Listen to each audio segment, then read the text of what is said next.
Andrew Main, what do you see as the impact from delaying the increase in the superannuation guarantee levy? Jackson, it does look as though it's going to be quite significant in terms of the amount of money that's not going to go into super.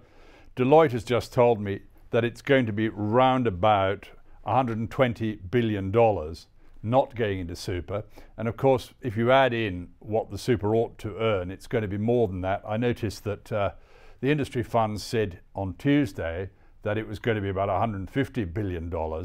I think it's also worth pointing out that that's an awful lot of money that people ought to be benefiting from, so they don't go on the pension.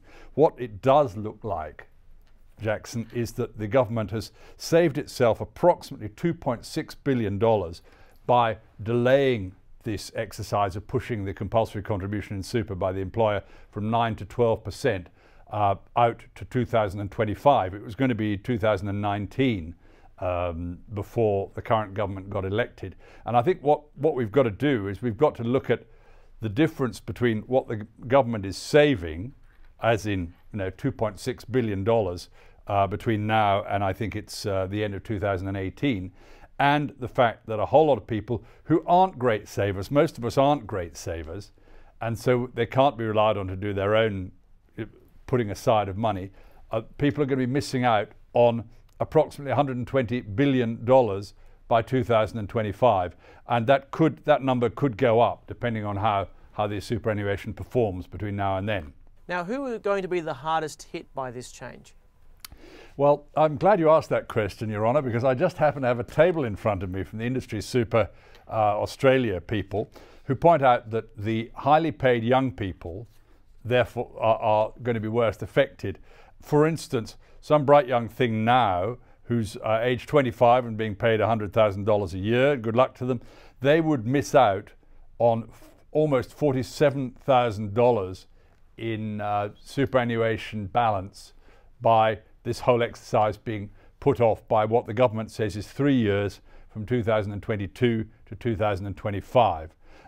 And for instance, if someone's already 60 years old, far be it from me to mention any names, the effect will be quite limited because, of course, they've saved up most of their money anyway. It wouldn't make a giant difference. So those are the people going to be most affected. It's an interesting debate that we've got Matthias Cormann, we've got Joe Hockey saying by doing this, actually more money is going to go into the pockets of the employees rather than into their super balances. And I see what they're trying to say, but my obvious question, as many other people will be saying, is, well, where is it? Because what they're saying is that an employer will have more scope to give people pay rises because the employer is not having to pay that extra amount in superannuation contributions.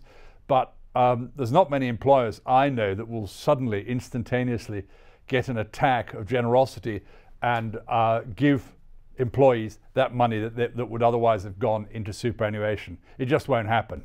And of course, as you say, most people are not good savers and often put these things off for a future down the road. And really that's the big problem, because the gap between what we have in superannuation accounts and what we're going to need to retire on is getting wider and wider by the day, isn't it? Well, it was closing. I think I had some figures from Rice Warner Actuaries to say that it's called the superannuation gap. And that's how much money more we're all going to need to put away so we can all have a comfortable retirement. It's a somewhat notional number, but it's around about $700 billion. And that was last week. Now, you can therefore assume that that gap's going to get bigger because of money that was going to go into the system that now won't.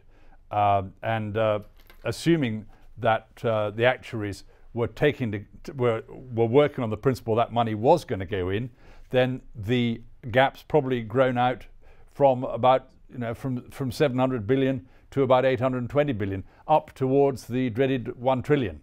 So this is interesting though, because this government came in saying they'd make the hard choices now to solve problems that were going to come down the track, but really this decision seems like they're kicking the can down the road. Well, they are rather.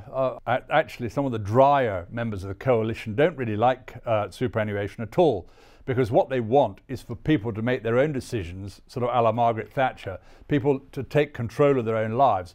And I see what they're trying to say, but there's absolutely no doubt in my mind, and yours as well, I think, Jackson, that unless you force people to save by putting aside money that people can't touch until they turn 60, they just don't put the money away.